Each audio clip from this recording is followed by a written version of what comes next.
as it is written in Isaiah the prophet, I will send a messenger ahead of you who will prepare your way. A voice of one calling in the wilderness, prepare the way for the Lord, make straight paths for him. So when I read this passage, one of the things that struck me was talking about being prepared. We often think around Christmas time we have to be prepared for Christmas Day, for presents, for the food, for all the festivities, everything we want to organise to have the best possible time. But then I thought about how much time do we actually spend preparing for the coming of the Lord? How much time do we really give to thinking about what we want to do to be ready for when he comes? Because he could come at any time. And I don't really know if we necessarily put as much time and effort and planning into it. It wouldn't cost us anything, and it's something that we could be doing every day. At Christmas time, it comes once a year, and we put so much time and effort to make sure that everybody has the best time. But when God comes, when the Lord comes, what are we doing to ensure that we're ready for him, that we're ready to be taken by him, to ready to go with him?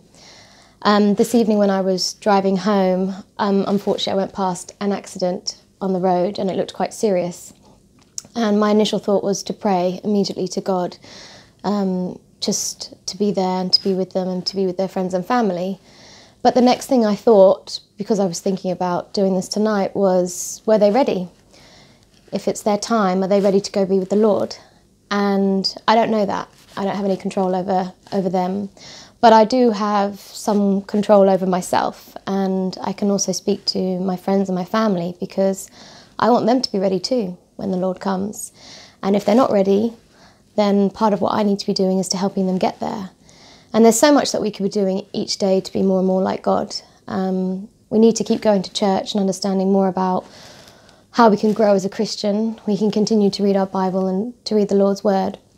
But also just in the day-to-day acts that we do, there's so much we could be doing to be ready for when the Lord comes and takes us to be with him, so that we feel like we did everything we could on this earth to be ready for that time. And that's what that passage made me think of.